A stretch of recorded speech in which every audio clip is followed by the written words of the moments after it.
Hello, boys and girls. Greg from the Scary Spirits Podcast, here to make you another cocktail. This week's cocktail is the Manderley Fog. And as always, is the featured cocktail in today's episode. I'm going to start with 2 cups of milk. We're going to heat that. Then we're going to add 2 Earl Grey tea bags to it and let it seep, which I've already done. I'm halving the recipe.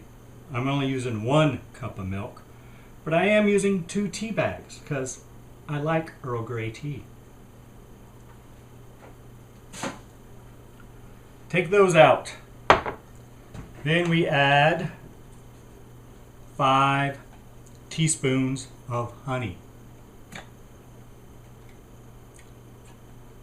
I'm only going to put in, 2.5 teaspoons.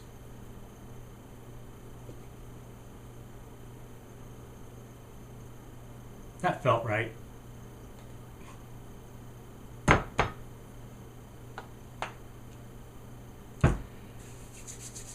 And then we're going to stir until the honey is dissolved. It looks good. It looks like chocolate milk.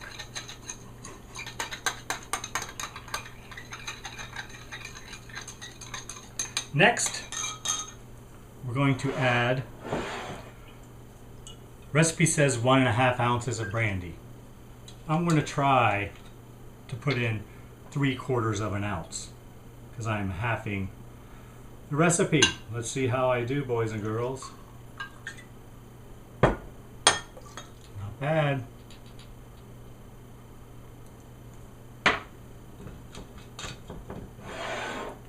Then we stir in the brandy.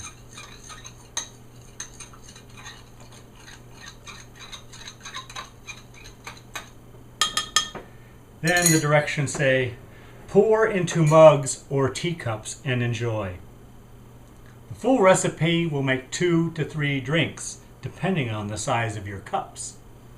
Well, I have a big mug, so that's why I halved the recipe. Because I might have been able to get all of it in there.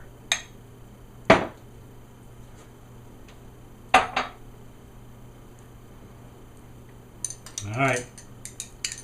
Manderley Fog.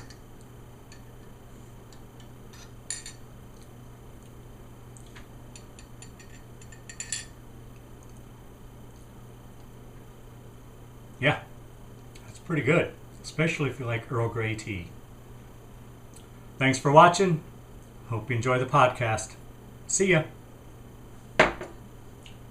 Alfred Hitchcock is a master filmmaker, and this week's episode of the Scary Spirits Podcast, 1940s Rebecca, is no exception. It's a fantastic gothic thriller, and we thoroughly enjoyed it. But alas, it's not really a horror film.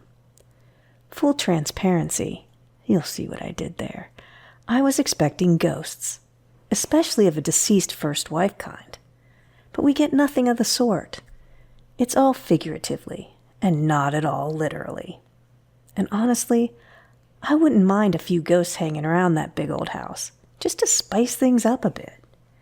Then again, what do I know? I'm no Hitchcock, but who is? There's only one. So happy birthday, Alfred. Cheers. Welcome to the Scary Spirits Podcast. Please be advised that the presenters may use adult language and or discuss adult situations. This podcast is not intended for younger listeners or those that may be easily offended. So, if you're ready, let's go.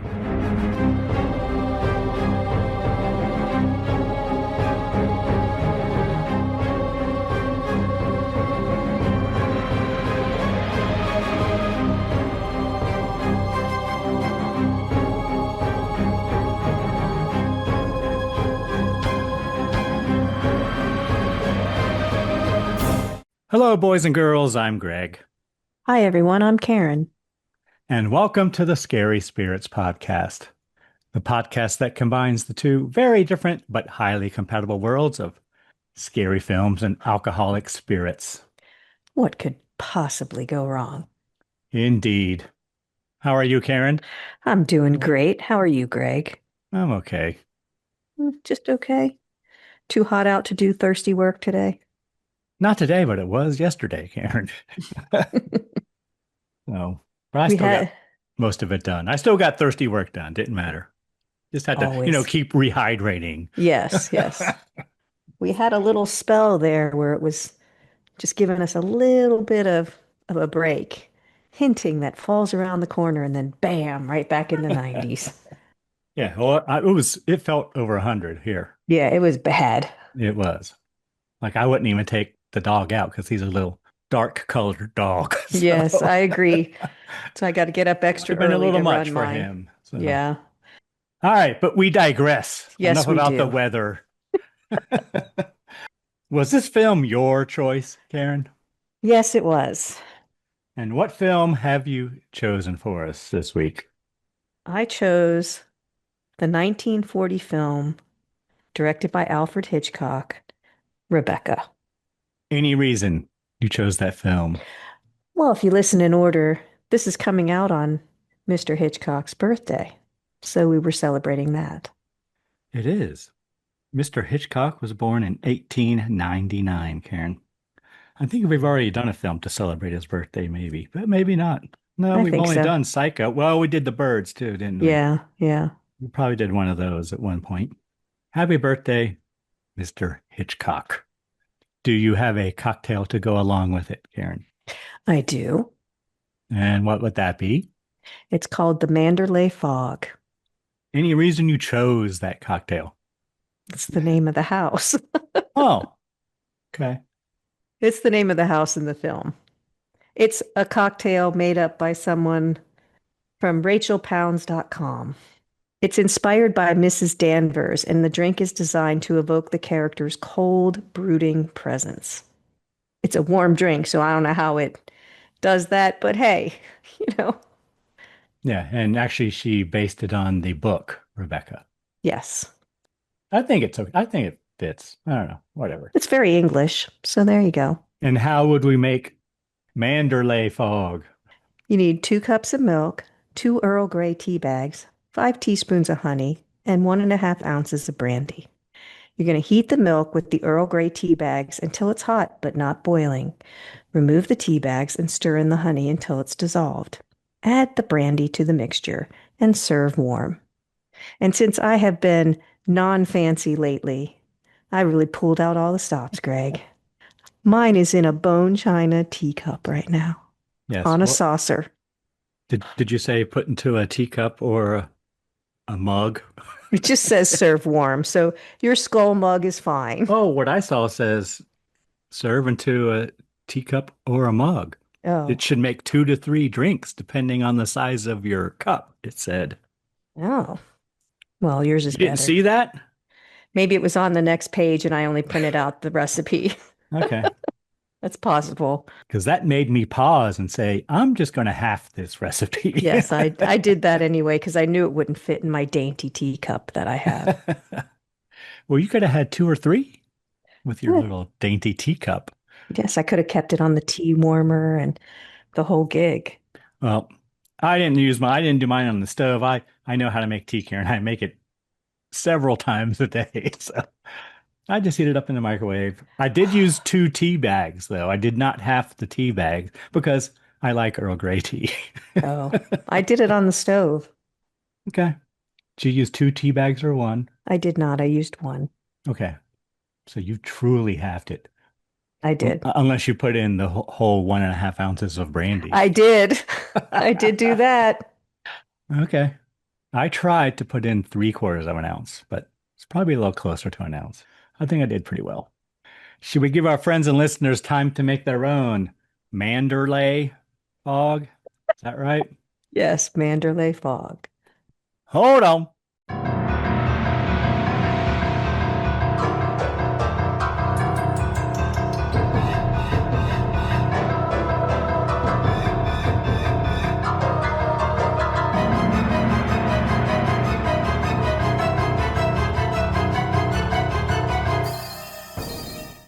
And we're back. Yes, we are. Karen, might you have a synopsis for us of this Alfred Hitchcock film from way, way back in 1940? I do.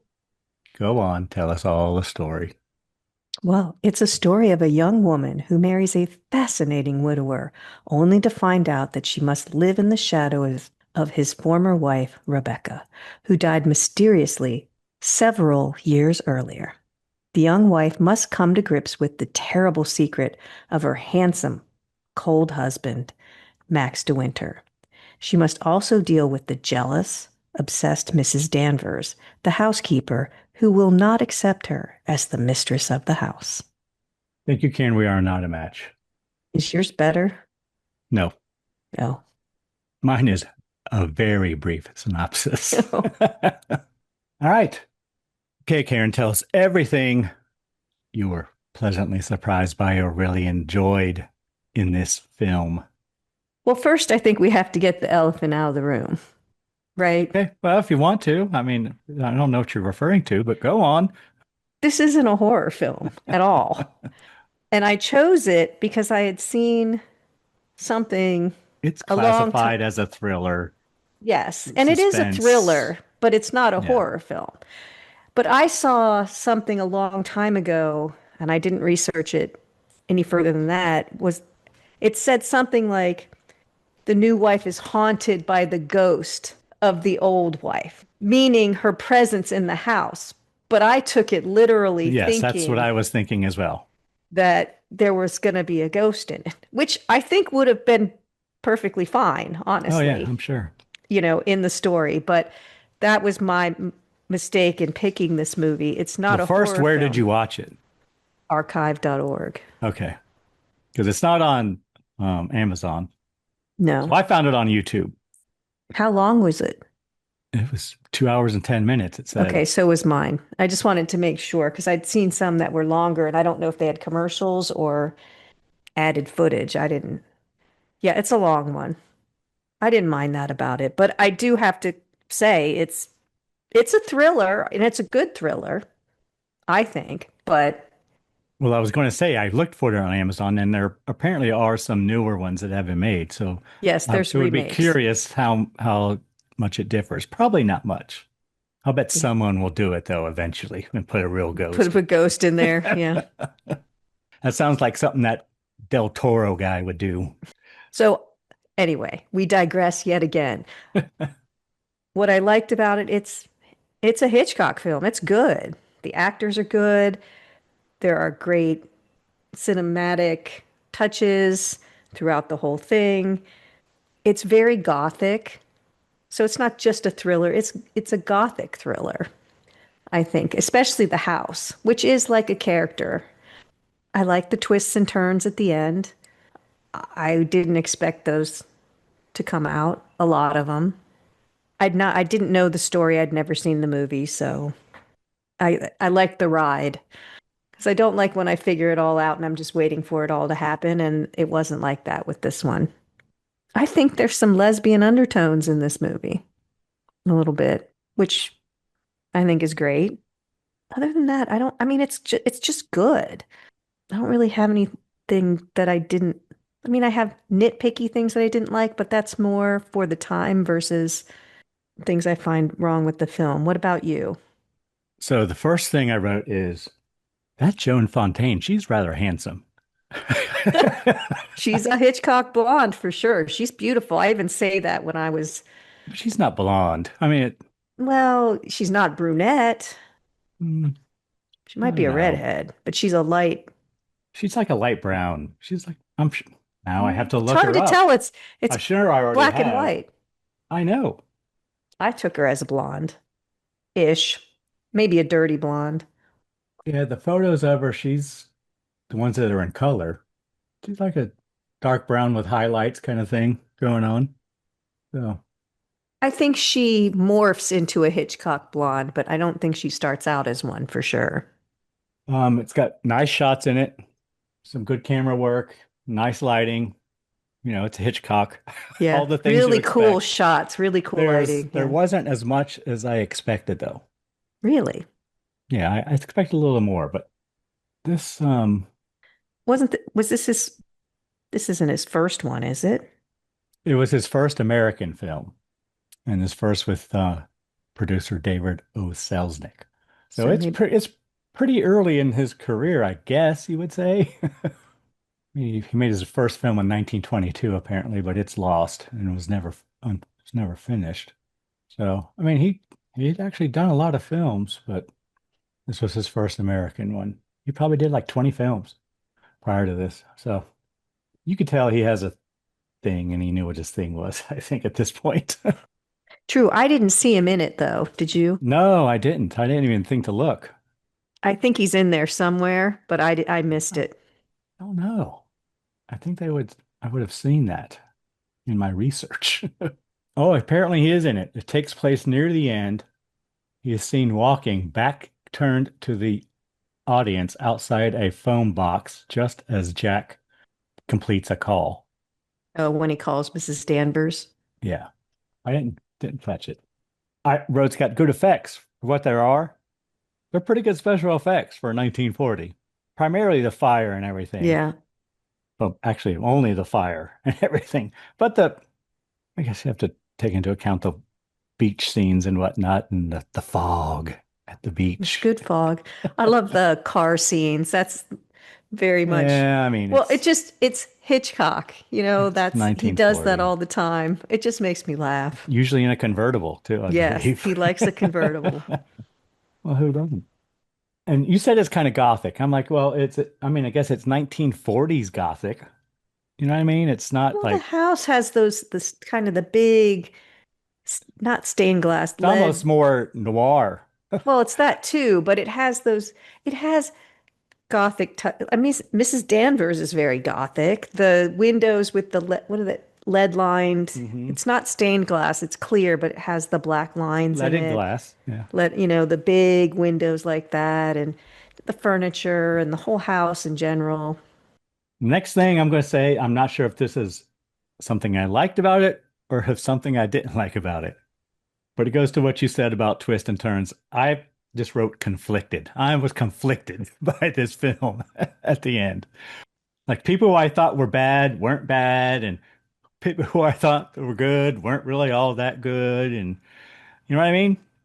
Yeah. That's all I got, Karen. That's all I liked.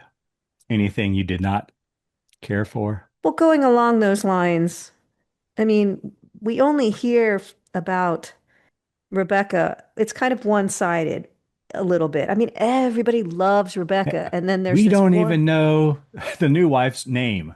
Well, that's another thing that I have that I don't like. It's But never spoken. It's never told to us, which I think was, in a way, kind of genius. But well, I have some notes about it in a little bit. It's definitely your English paper in this one. Why we don't know her name. But Rebecca seems like this wonderful person, and then all of a sudden we find out she's a horrible person, apparently. Like we have to believe she's a horrible person after everybody loved her. Everybody loved her. So it's kind of strange. Like that was a hard twist to just kind of go, oh, she's awful. Okay, he's actually a good guy for doing what it just seems that was the hardest twist for me to take. I didn't like that part of it. I just think that it just came out of nowhere a little bit and it just threw her under the bus and we don't know anything about her. So we never saw her. We never saw her do anything. I don't like that we don't know the woman's name. I get it why they did that, but the way he speaks to her, I can't stand it. Eat your eggs like a good little girl. He uses that moniker quite often, and I find it's like nails on a chalkboard to me. I think she's supposed to be like 20 years younger than him. They all call her the kid and everything, and I don't know. I just didn't like their dynamic. I didn't see what she saw in him unless it was the first person who ever paid attention to her, because she certainly didn't want the money. But he was mean to her all the time. And I thought, what did she even see in him in the first place? He didn't really seem like a good guy from the start. I don't think I think that's all I really have. I mean it's long, but I didn't notice it too much. It didn't seem to, it moved quickly enough for me to, especially towards the end when all the twists started to come into play. It could be a little shorter. Is there anything you didn't like? Well, we've already touched on it, but the first thing I wrote is it's not horror. Nope. I can't, like I said, I blame it on something I saw a long time ago about the ghost of the first wife. But you're right. The other thing, I only wrote like three things if you count conflicted, because I wrote that on both sides of what I liked and what I didn't. I was conflicted, like I said, but I didn't really necessarily not like that about it. It was just threw me for a little loop, you know? And the next thing I wrote is long, but not slow. Just as you think it's beginning to get a little slow, something happens. Yeah, they punch it up. I Yeah. really kept thinking that that ghost was going to show up. I was waiting for it.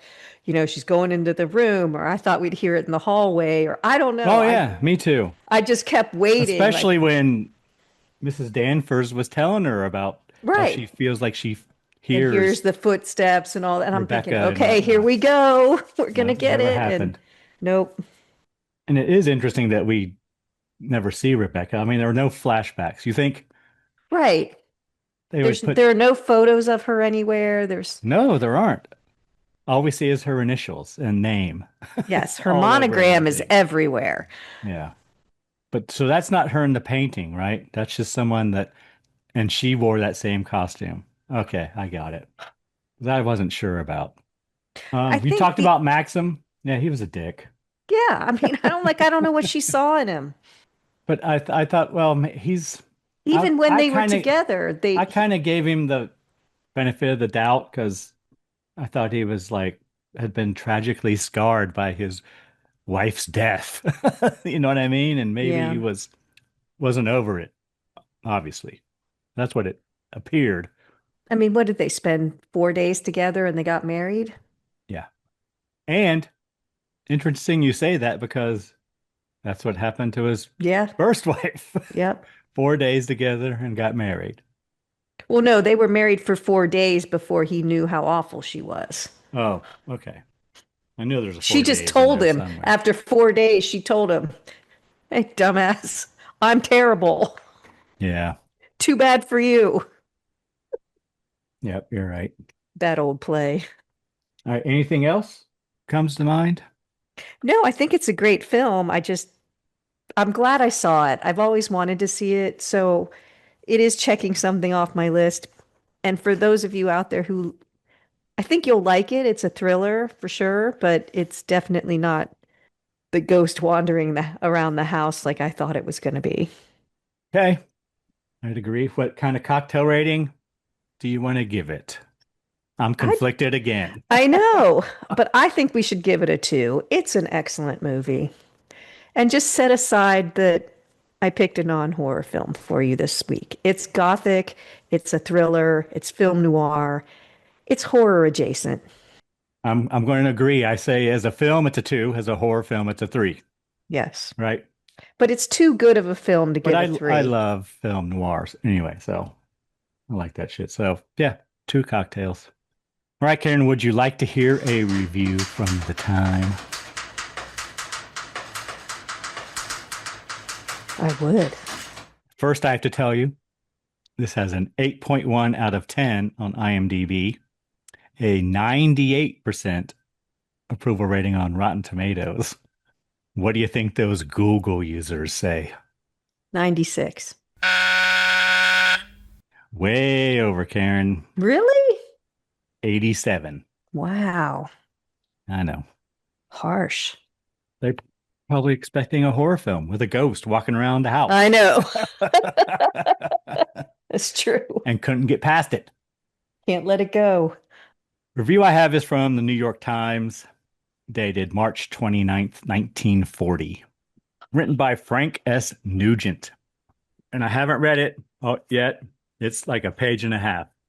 So I guess I got to read it all.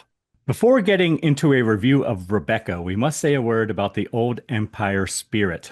Hitch has it, Alfred Hitchcock that is, the English master of movie melodramas, rounder than John Bull, twice as fond of beef, just now, with Rebecca, accounting for his first 6 months on movie colonial work in Hollywood. The question being battered around by the cineastas, hybrid for cinema aesthetics, I don't know, was whether his peculiarly personal style could survive Hollywood and David O. Selznick of Gone with the Wind, the Tropea Palms, the minimum requirements of the Screenwriters Guild, and the fact that a good steak is hard to come by in Hollywood. But depend on the native Britishers' empire spirit, the policy of doing in Rome not what the Romans do, but what the Romans jolly well ought to be civilized in doing. Hitch in Hollywood on the basis of the Selznick Rebecca at the Music Hall is pretty much the Hitch of London's Lady Vanishes and the 39 Steps, except that his famous and widely publicized touch seems to have developed into a firm enveloping the grasp of Daphne du Maurier's popular novel. His direction style is less emphasized, but it is as facile, and penetrating as ever. He hews more to the original storyline than to the lines of a Hitch original.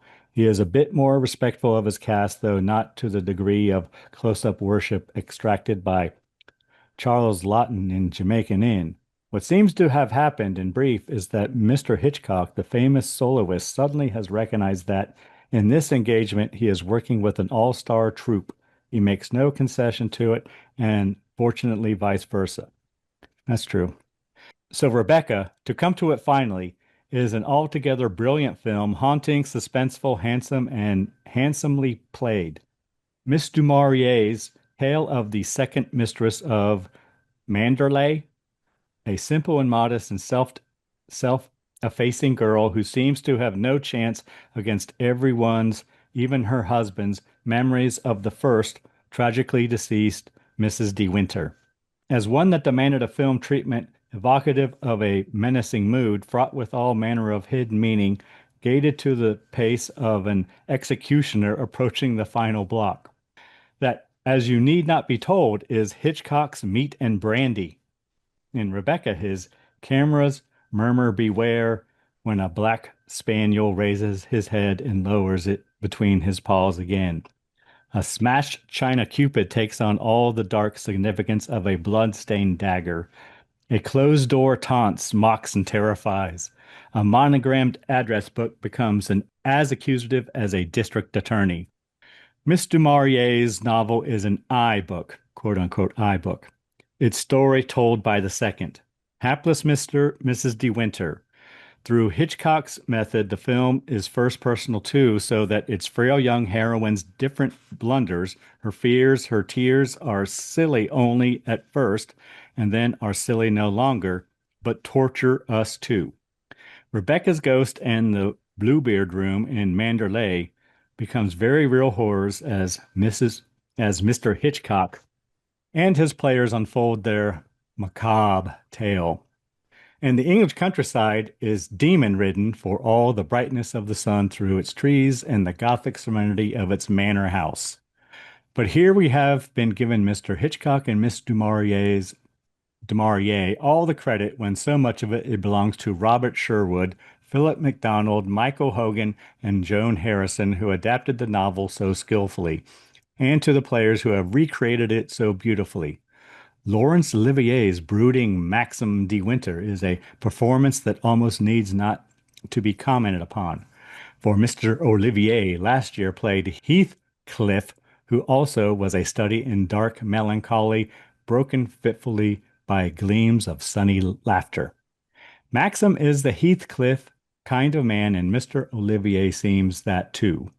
The real surprise and the greatest delight of them all is Joan Fontaine's second Mrs. De Winter, who deserves her own paragraph, so here it is. Rebecca stands or falls on the ability of the book's eye to escape caricature. She was humiliatingly, embarrassingly, mortifyingly shy, a bit on the dowdy side, socially unaccomplished, a little dull, sweet, of course, and very much in love with, and in all of the lord of the manor who took her for his second lady. Miss de Marnier never really convinced me anyone could behave quite as the second Mrs. De Winter behaved and still be sweet, modest, attractive, and alive. But Miss Fontaine does it, and does it not simply with her eyes, her mouth, her hands, and her words, but with her spine. Possibly it's unethical to criticize performance anatomically. Still, we insist Miss Fontaine has the most expressive spine and shoulders we've bothered to notice this season. The others, without reference to their spines, except for that of Judith Anderson's housekeeper, Mrs. Danvers, which is most menacingly rigid, are splendidly in character. George Sanders as the blackguard, Nigel Bruce and Gladys Cooper as the blunt relatives, Reginald Denny as the dutiful estate manager, Edward Fielding as the butler, and of course, Florence Bates as the magnificent specimen of the ill-bred, moneyed, resort-infesting, servant-abusing dowager. Yes, she was. Hitch was fortunate to find himself in such good company, but we feel they were doubly so in finding themselves in his. Whew. Lots of big words in that, Karen. I think they liked it, though. I think Frank did as well. All right, Karen, before we get into it scene by scene, is next week my choice? It is. Oh, look at that. What hammer delight do you have for us this week? I don't like your tone, Karen. I thought it was a nice tone. The Hammer film I have chosen this week, Karen, is Frankenstein Must Be Destroyed from 1969. Wow. Is it a Peter Cushing? Is he reprising his role? What number sequel is this? Is this after the last one we just saw? I think so. All right. So we had Curse of Frankenstein in 57, Revenge of Frankenstein, which we just did in 1958, Evil of Frankenstein from 1964, which we've already done, Frankenstein Created Woman from 1967, which we've also already done. Yeah. Then comes Frankenstein Must Be Destroyed from 1969. Now I wish we had done them in order But because there are a couple more to come. So after I this, wanted to see if Frankenstein kept his tattoo from the last, yeah, that's if they are true. consistent. That's true. I guess we'll find out. Well, I don't remember from the film after that one. I have a cocktail as well, Karen. Excellent. What's it called? It's called Frankenstein's Monster. How do you make such a thing? So we're going to need a splash of Blue Lightning, which is blue raspberry mix, 1 cup lemonade. Wait, is that alcoholic? I don't think so. Okay. 1 cup lemonade, 1 ounce vodka, 2 ounces pineapple rum, 2 ounces melon liqueur, and we're going to need a quarter of an orange. Okay, sounds complicated. What do you got to do? Well, apparently we're going to muddle the orange. I guess then we're going to combine ingredients, pour into a tall glass filled with ice. There you go. It's from the YouTube channel of Secret of the Booze. Used Nice. several of their recipes in the past. All right, Karen, are you ready to get into it scene by scene? Let's go. We already said that you watched this on archive and I watched it on YouTube. And I'm curious to see if they're exactly the same. All right, Karen, the film begins 1940, right, Rebecca? It's rated TVPG for violence, alcohol use, and frightening and intense scenes. I gathered, did a little research. Credits, and we see it's in a Selznick International Picture. And we cut to a full moon, and we hear a narrator. Yes. And she says she dreamed of being at Manderley again. But of course she couldn't. Then she turned into a spirit and walked through the gate, and everything's overgrown. And she thought she saw a light come from the windows of the mansion, and then the clouds covered it. But The clouds covered the moon, so it disappeared, yeah, and she can't go back again. it's a desolate shell of its warm self. But she dreams about it. Okay, we learned we're in the south of France, So she's going to tell the story from the beginning, and they're in the south of France. and we see a man standing on a cliff over a rocky shore. A woman yells at him to stop, And the man questions her and sends her on her way. It does look like he's going to jump. Then he walks away from the cliff. We're in Monte Carlo, I guess, Yes. So, do you know where Monte Carlo is? south of France. It's a district within the Principality of Monaco, situated on the French Riviera. It is famous for the Casino de Monte Carlo, the Hotel de Paris, and the Café de Paris, as well as the annual Formula One Grand Prix. It's often associated with wealth, luxury, and extravagance. We see the man who was at the cliff. He walks in and he recognizes the girl. Apparently, she's sitting there. And then Mrs. Van Harper, who is with the girl, introduces herself. Harper or Hopper? Hopper. Is it Hopper? So Mrs. Edith Van Hopper recognizes the man as someone important and calls him over. And you can see he's very elegantly British and she is very unelegantly American. Yeah. Mrs. Van Hopper smokes a Marlboro. Next thing I have is Maximus, because we've learned his name is Maximus. He says, "Good evening." Well, they start talking about gambling, and he says, "Oh, I lost interest in that quite a while ago." And he just doesn't want to talk to her, so he just basically says good day and leaves. But the younger woman speaks up and says something. She thinks that Monte Carlo's rather artificial, is what she says. And then the man leaves, and Edith or Mrs. Van Hopper chastises the young girl for speaking up. You were so forward. You shouldn't have had an opinion, basically. And we learn that Maximus's wife is dead. Guess she tells her that. Then we cut to a recipe book. I don't know. I don't know. It's some recipe. It's not a recipe. They're at the hotel. They're in a restaurant. Oh, is it a menu? It's a menu. All right. They're at the Hotel Princess or something, and she's gonna have breakfast. And she walks in and knocks the vase of flowers off her table. She's a klutzy little thing. Yeah, and then Maximus sees her, walks over and invites her to have lunch with him. And he says, "We needn't talk to each other if you don't feel like it." Right. But you don't She need to agrees. sit at this damp table. Maximus does apologize for being rude. To And he, Mrs. Hopper the night before, yeah. yeah, he asks about Mrs. Van Hopper. And we learn that the girl is her paid companion. Yeah, she has no family Has no family. Her dad was a painter. who painted the same thing over and over, Yes. a tree. And then she does say that like the next day she wants to go out and do some sketching or something, and he offers her to take her wherever she likes in his I think automobile. that's the same day, I think. Yes, it is. Oh, Oh, is it? I think okay. it is. So then she eats her scrambled eggs because that's what she had for lunch. And he tells her, because she says, let's go. And he says, no, eat your scrambled eggs like a good girl. It's like, ugh, I don't like that. Then they're out and she's sketching, and then he asks her to see the sketch, and looks like she's doing a sketch of his profile.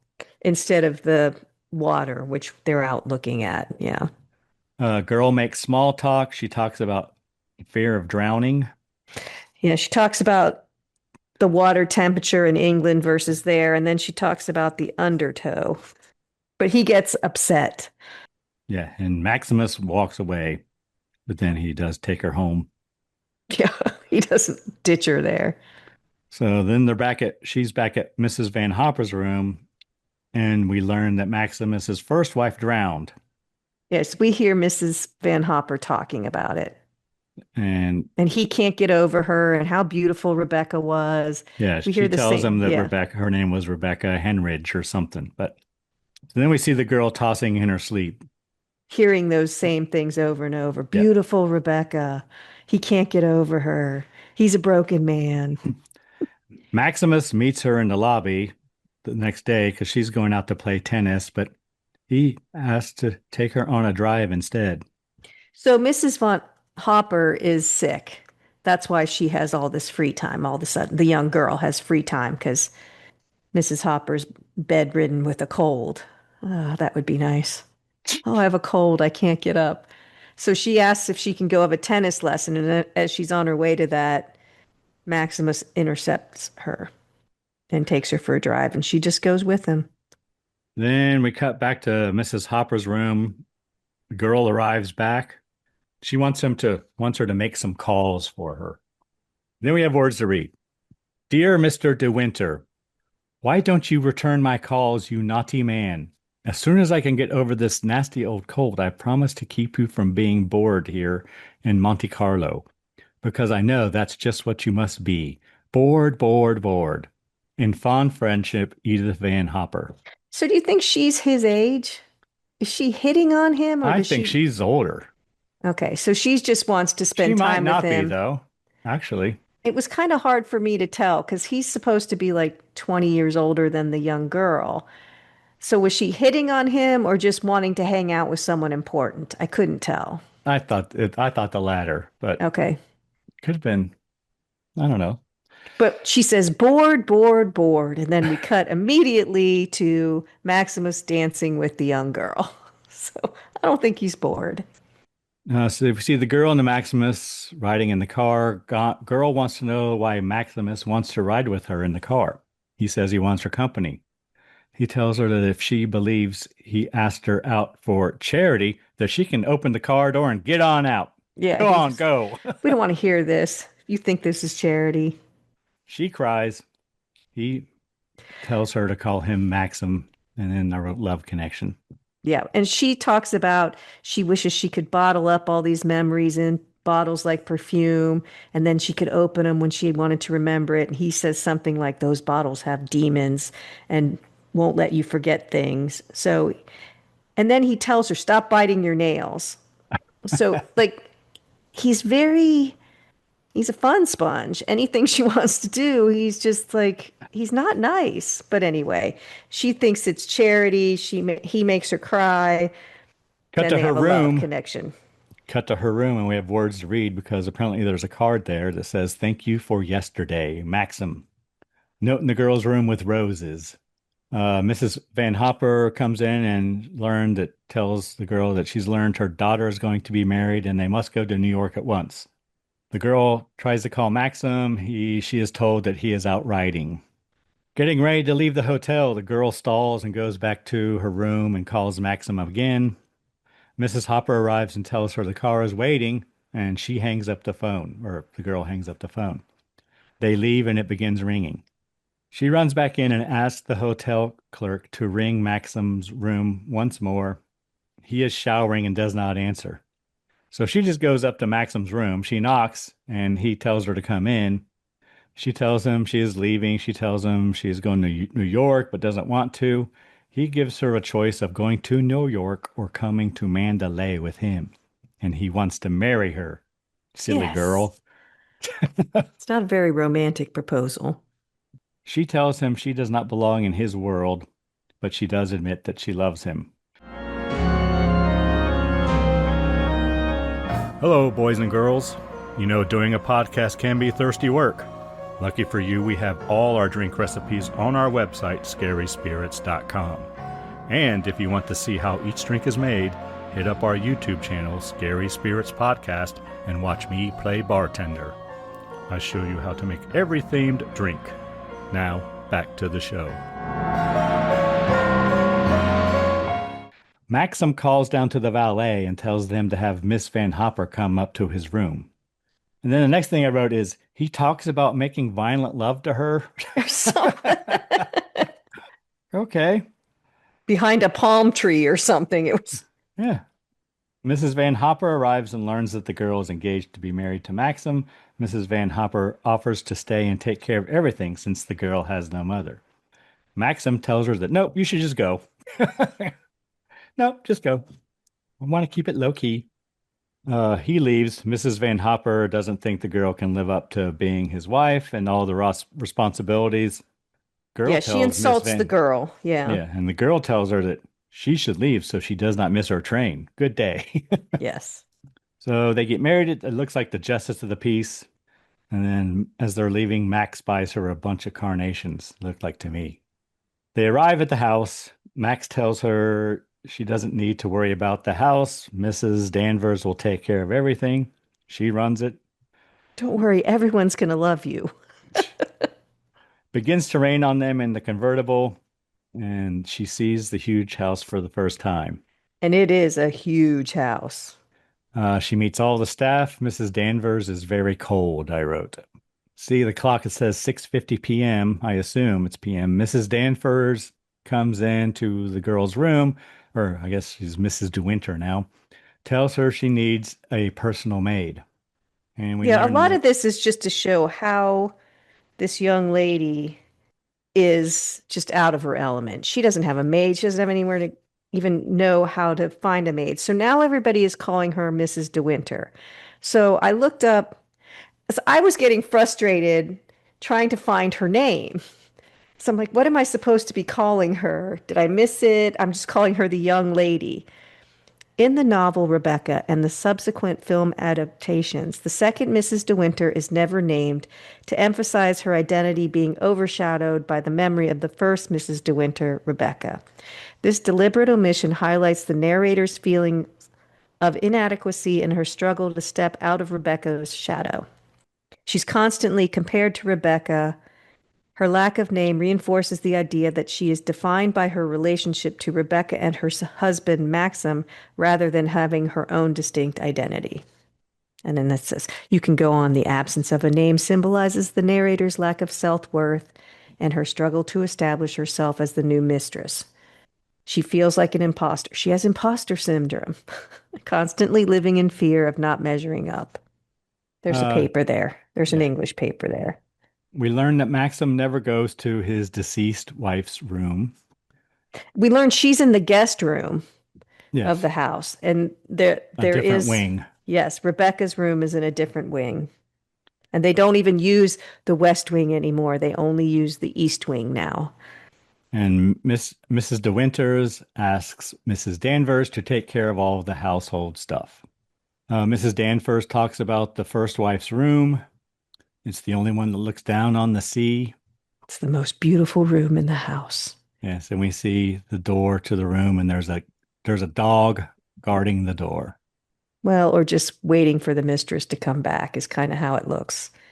Yeah, and we cut to dinner, and there's lots of napkins that say R and W. And it's a big long table and they sit at opposite ends.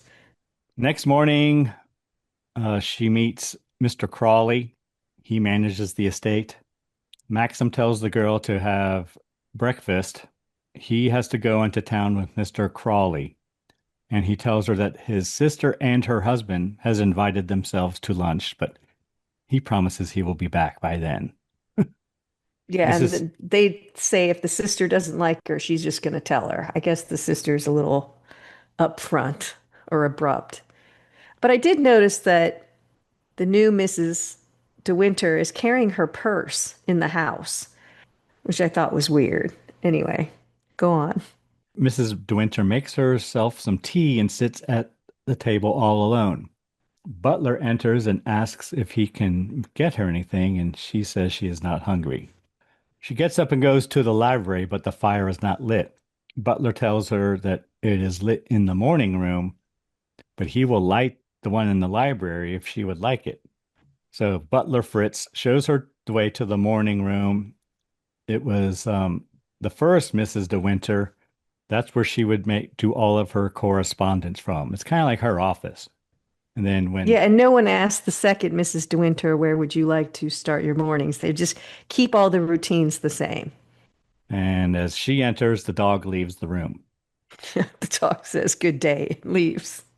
We see address books and whatnot with an embroidered R on them for Well, they say Rebecca De Winter. Mrs. De Winter always did her correspondence in the morning room.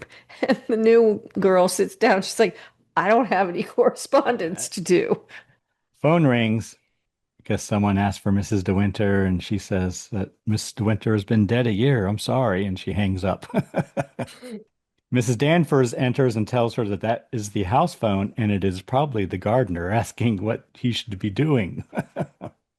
And then she knocks over a piece of china and hides it in a drawer, I wrote. Yeah, it shatters. The sister and husband arrive, and They I wrote, badmouth the new girl. Then I wrote right here, oh, it's a black cocker spaniel. I wasn't sure what kind of dog it It is. was. Yeah. And the girl walks in on sister and husband speculating about her background, I wrote. They think she's a chorus girl. Yeah. They see her, and then the sister sends her husband away. Yeah.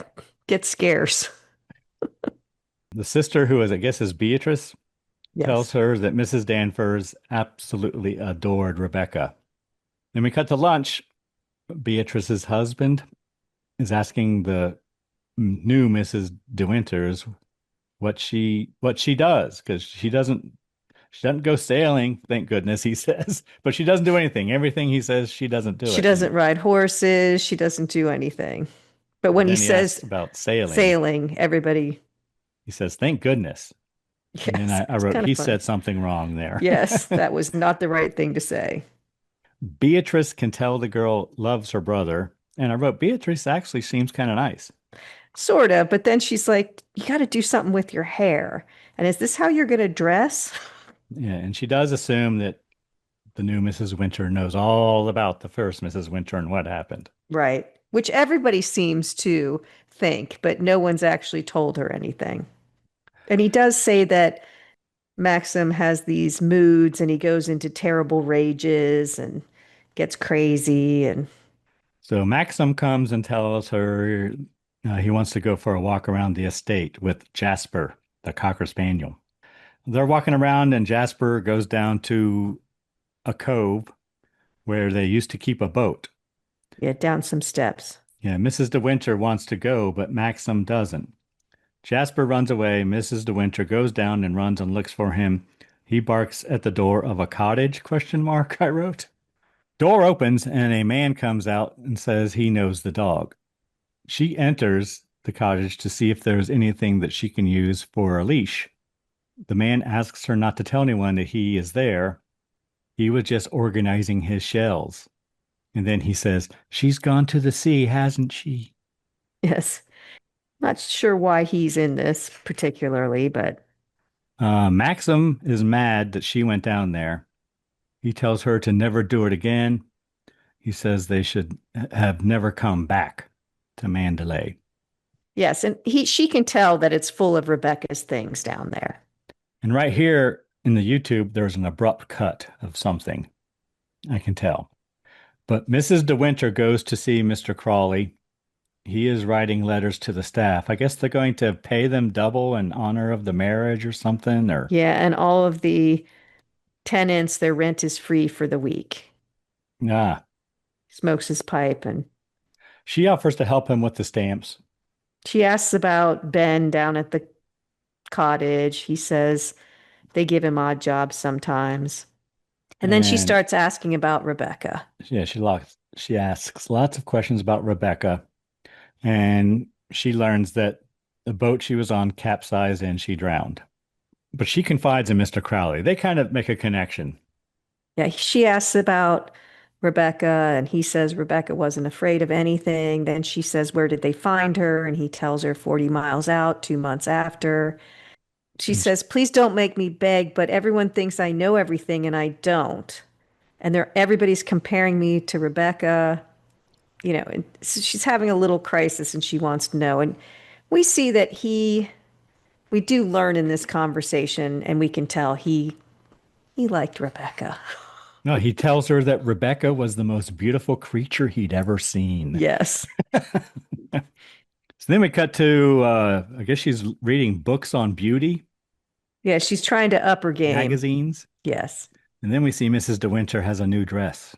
And when she goes to see Maxim, he's a little surprised at first, and And he laughs at her. he does. But then he realizes he shouldn't be laughing, but he tells her she looks very nice for a change.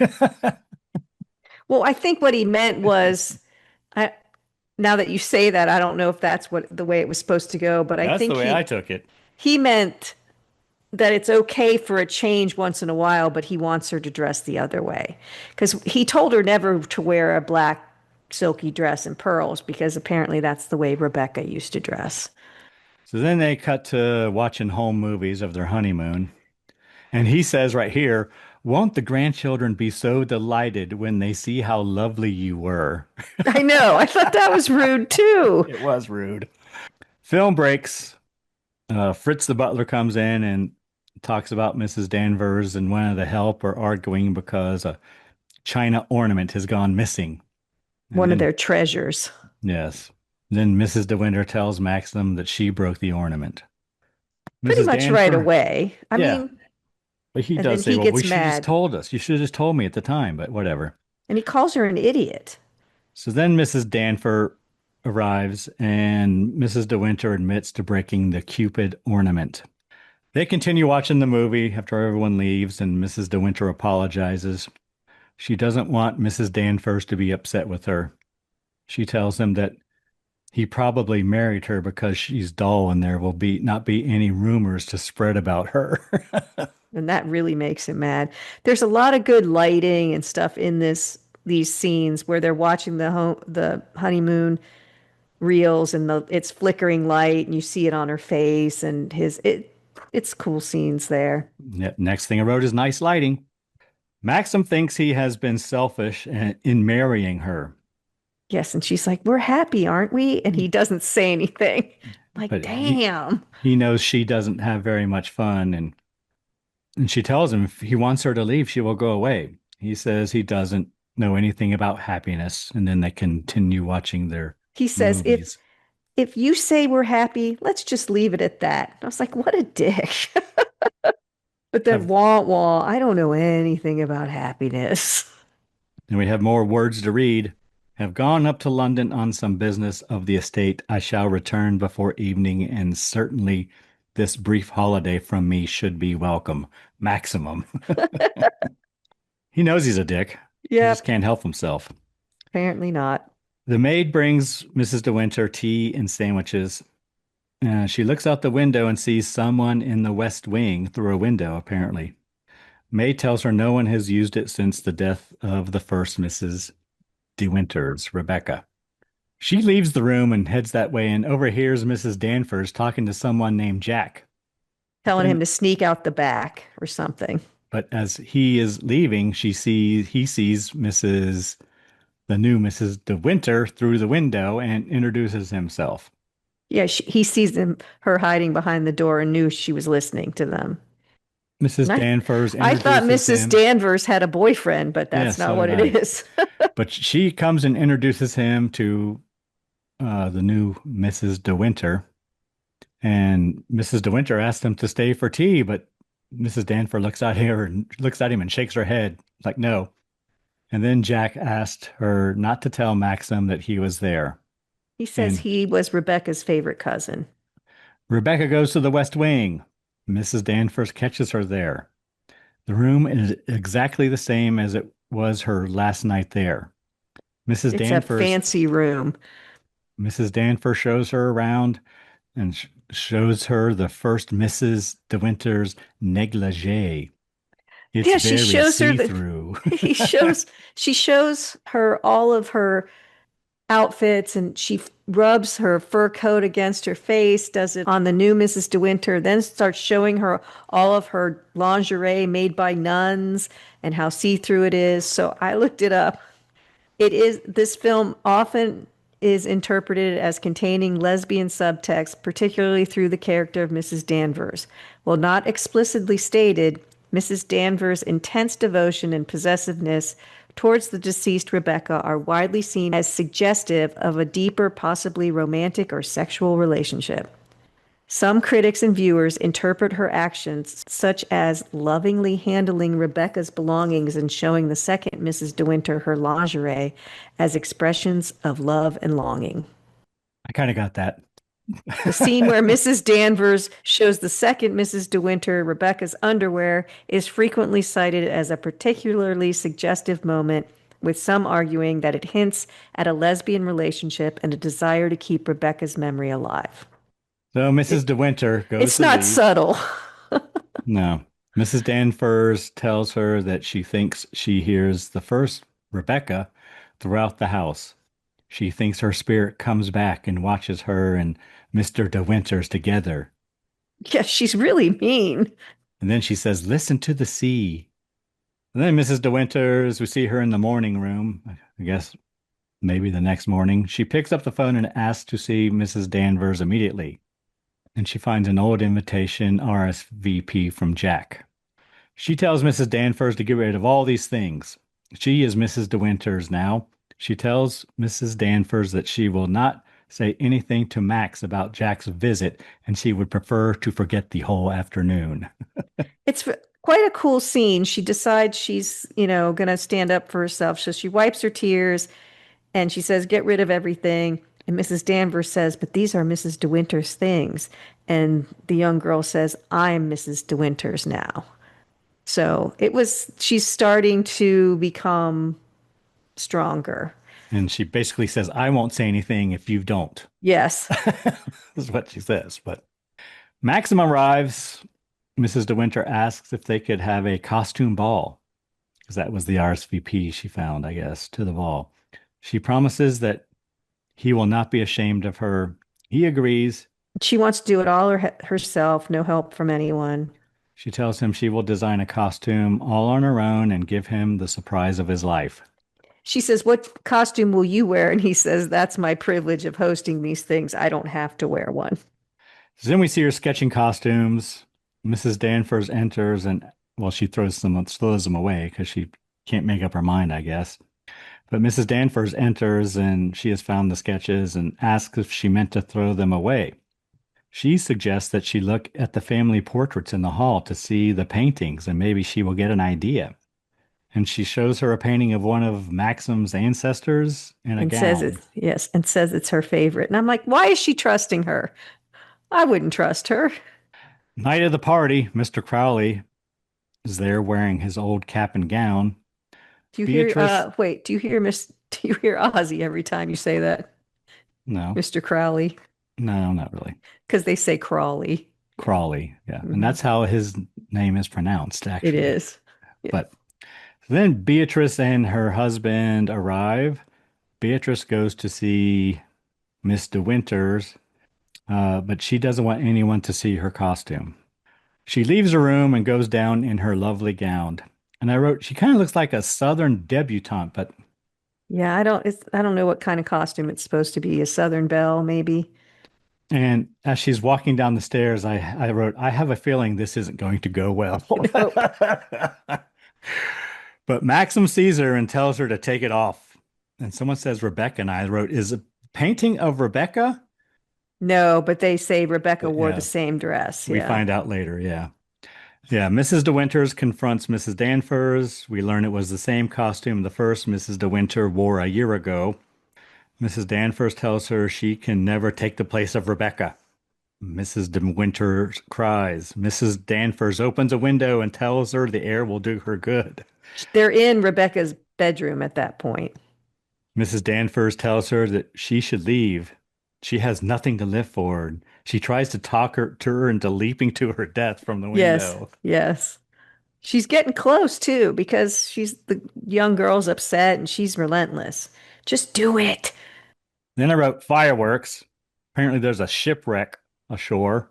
Yes. Everyone runs out of the house to help the sailors. Mrs. De Winter goes down to the shore. She asks Ben if he has seen Maxim. He says she won't come back, will she? Yeah, Ben's there, yes. Mrs. De Winter asks Mr. Crawley if he has seen Maxim. Mr. Crawley tells her that a diver went down and found Rebecca's boat. This ain't going to go well. No, apparently the ship that sank right on top of Rebecca's boat. So they found both of them. She finds Maxim in the cottage and she apologizes for the costume. He says he has forgotten all about it. She asks Maxim if they can start over. He doesn't have to love her. She will be his friend and companion. Maxim tells her they have lost their chance at happiness. He says, you love me very much, don't you? But it's too late. Yeah, Rebecca has won. Her shadow has been between us the whole time. He tells her that there was a body in the boat and that it is Rebecca. The woman who was found washed up on shore was not her. It was an unclaimed, unknown woman. Maxim says he knew it wasn't Rebecca's body that washed up on shore. She asked him how he knew, and he says because he put it there. Yes. He said, I identified it, but I didn't, I knew it wasn't her. Mrs. De Winter confronts Maxim. She knows that he was always comparing her to Rebecca. Max tells Mrs. De Winter that he hated Rebecca. And I wrote, I did not see that coming. No. He smokes a Marlboro. He tells her he wanted to kill Rebecca. He and Rebecca made a deal after 4 days of marriage. He was infatuated with her, but once they were married, it all went to crap. Everyone thought she was a great wife, breeding, brains, and beauty. But she But agreed she would be the lady of the house as everyone expected, rather than to force him to go through a divorce. he says she was incapable of love or tenderness or decency. Yeah, so they have a facade, which eventually she starts to break, right? Yeah. She starts going to London. She has a flat there and stays for extended period of time, times over. And then she starts bringing her friends back to the house. Including her cousin. Yes. And this is when Mrs. De Winter tells him that she met Jack the day that Mr. De Winters went to London. And he wants to know why she didn't tell him. He tells Mrs. De Winter about going to confront them, but Frank wasn't there. She was just waiting for her cousin Frank to show up, but she was alone. But he guessed what was happening down in the cottage, so he was going to go confront them. Yes, he think I talk about having an affair, question mark, I wrote. Yeah, he's figured it out that they're having an affair down at the cottage and have been for a while. So he's going to go and bust them, but she's the only one there. She's just waiting for her cousin, but he's not there yet. And she asked Max if he was going to kill her. He went mad. I guess Rebecca asked him that. He went mad for a moment and he struck her. Well, she starts talking. She gets up and he tells the story. She got up and started to walk towards me. And if I had a child, no one would know that it wasn't yours. And you'd have an heir that would inherit your whole fortune, but it wouldn't even be yours. But I would be the perfect mother. No one would know. And she would get to watch her son grow up and inherit everything. And then that drove him mad, and he stabbed her because he had a pocket knife or something No, in his pocket. Struck her. Oh, And then she approached him and tripped and fell to the ground and struck her head on a piece of block and tackle or something. yeah. I thought he said he stabbed her, but no, No. she was smiling the whole time. But she was dead. Yeah. No, she fell and hit her head. This is the way I heard it. Okay. Well, she did. That's how she died. Yeah. So maybe you're right. He struck her. He admits putting her body in the cabin of the boat and he put a hole in the boat. He watched it sink. He tells Mrs. De Winter that no one else knows about this but them. Mrs. De Winter tries to convince him that they can make it look like Max did not recognize the girl that washed up on shore and that Rebecca hasn't won. Phone rings. It's Mr. Crawley. Tells Max that the coroner is called and wants to know if he could have possibly made a mistake about the other body when he identified it. And they're all giving him the benefit of the doubt because they think obviously he was grief stricken. He's just doing the best he can, blah, blah, blah.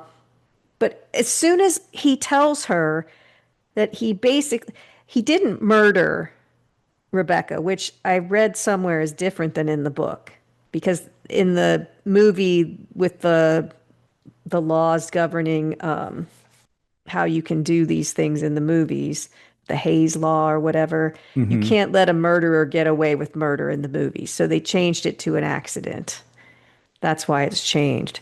But immediately after him telling her, basically he covered up and put his wife at the bottom of the ocean, she's all in. Like, oh, darling, let's start over. Everything's fine. Like, what are you doing? This guy's horrible. But she keeps going. Apparently in the book, he shoots her. But yeah. So then Maxim goes to see the coroner. He admits he must have made a mistake. Coroner says there will have to be another inquest and that someone is examining the boat as they speak. The inquest is the next day, I guess.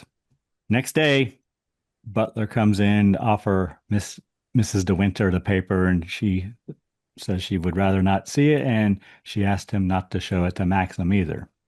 And Butler tells her that Mrs. Danvers is most upset.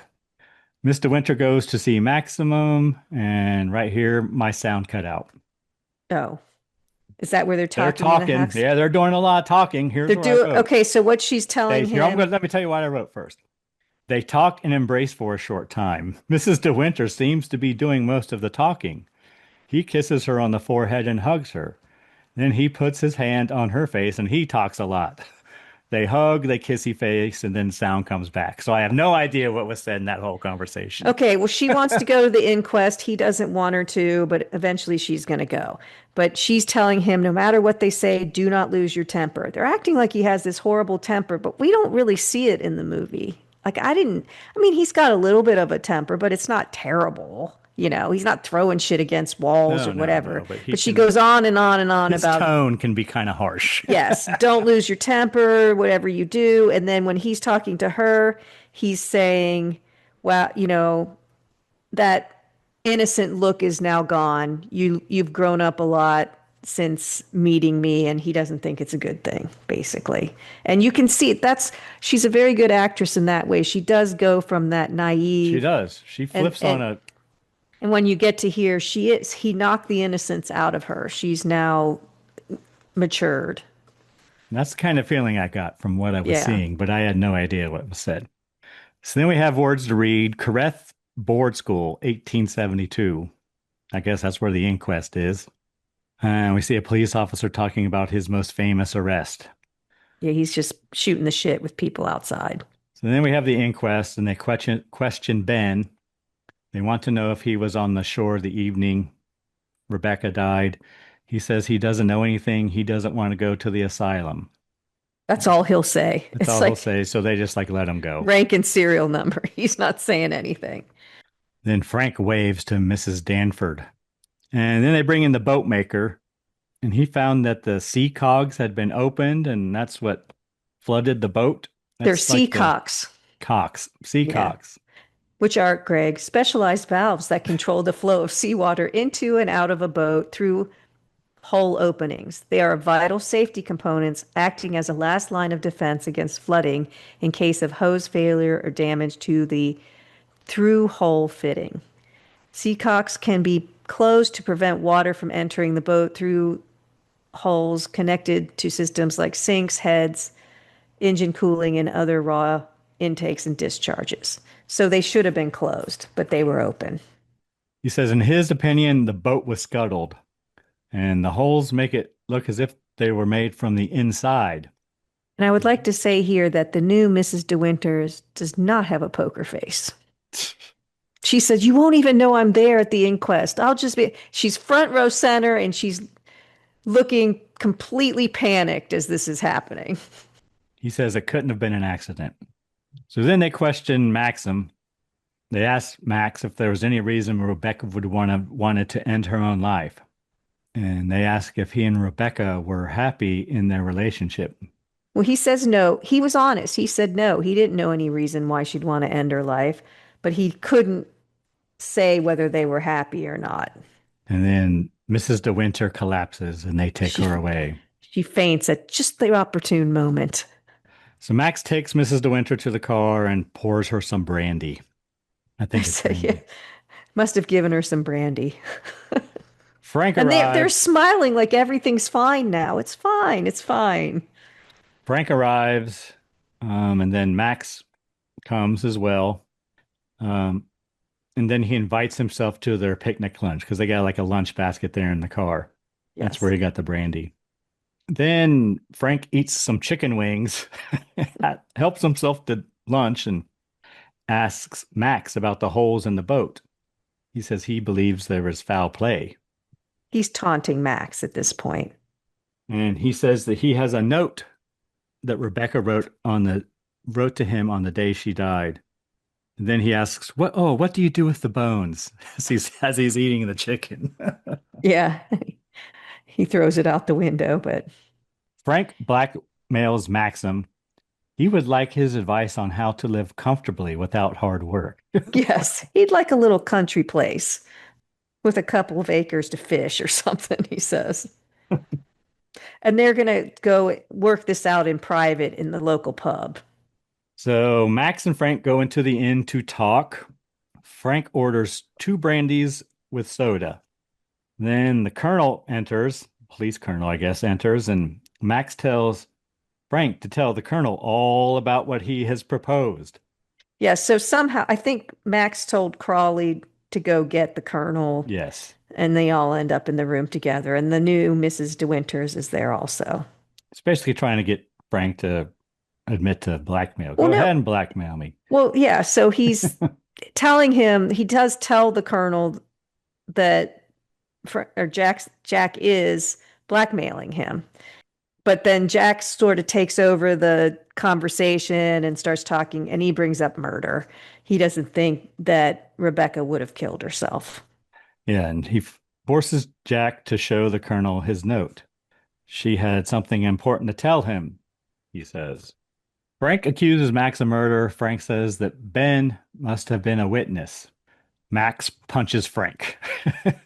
No, Max punches Jack because Jack's Yes, taunting. Yeah. yes, So Jack is saying, well, first he tells everybody that Frank loved Rebecca because he's just taunting everyone at this point.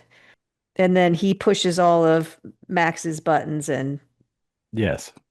Max punches Jack. him. Yeah. Correct. I got those two confused for a minute, apparently. Colonel asks Frank for a motive. Or does he ask Jack? I don't know. He asks Jack for a motive, and Jack says she was pregnant. She wouldn't kill herself. And there's a doctor that she went to in the city, and Mrs. Danvers will know who it is because they talked about everything. So then we go back. I guess Max tells Mrs. De Winters she should leave. She wants to stay. Jack brings in Mrs. Danvers, and they're going to question her about the doctor. She tries to deny it, but eventually. And Jack says she was pregnant. Danvers didn't seem to know that part. But all of a sudden, she remembers, she says, I don't know any doctor. I don't know any doctor. And then, bam, she just says, I know the doctor, gives him the name and address. There's your motive, he says. Yeah, because Jack tells her that he believes Maxim killed Rebecca, and then she spills her guts, and she remembers the doctor, Yes. Dr. Baker, and she even gives them the address. She has it memorized. Jack says that Dr. Baker will reveal that Rebecca was pregnant with a child that wasn't Max's. They decide to question Dr. Baker. They go to London to see Dr. Baker. They ask if Mrs. De Winter saw him on October 12th the previous year. He says he has never cared for Mrs. De Winter, and he pulls out his appointment book. Yeah, there are no HIPAA laws because he just starts reading off everybody who came to see him that day. Yeah, he did say he saw someone named Mrs. Danvers, and he describes her, and it sounds like Rebecca. Yes, so she was using an assumed name. They question Dr. Baker. Doctor says he can provide a reason why she would have wanted to take her own life. She thought she was going to have a child, but she was actually very dangerously ill. And he tells them that she had cancer and that she only had a few months to live. Yeah, it was inoperable. And when the doctor tells her that, she says, "Oh, no, doctor, it won't take that long." Right. Colonel has some words for Jack about blackmail. Mr. Crowley seems to know everything. Yeah, because Maxim says, Frank, I have to tell you something. And Frank's like, I already know. Yeah. Move on. And so Jack does call Danvers to tell her that Rebecca had cancer. Yes. And he's calling from the photo booth, which apparently is where Mr. Hitchcock was, and neither one of us saw it. Right. Max and Mr. Crawley driving home. Max has a feeling that something is wrong. Yes, they're racing back. Mrs. Danvers approaches Mrs. De Winter with a candle. She is sleeping. Yes. They sent her back to the house, to that hostile environment. I don't understand that, but Max and Frank arrive back at the house. The house is on fire. well, they come back and they say, it's not, what time is it? It's like 3 a.m. That shouldn't be dawn because they're looking off in the distance. And it's not a good night for the northern lights or whatever they said. And it's the house. It's just fully ablaze. Max asks the people who have left the house about Mrs. De Winter, Yeah, no one seems to know where she is. but then she arrives and she tells Max that Mrs. Danvers said she'd rather destroy the house than to see them live there happily ever after. She'd gone mad. I will say that the new Mrs. De Winters has the dog. She does. Yes. Mrs. Danvers, we see her in the West Wing surrounded by flames, or whatever wing it was. Yeah, she started a big fire with one little candle. The ceiling collapses on top of her. She gone.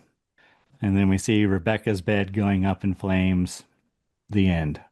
Yes.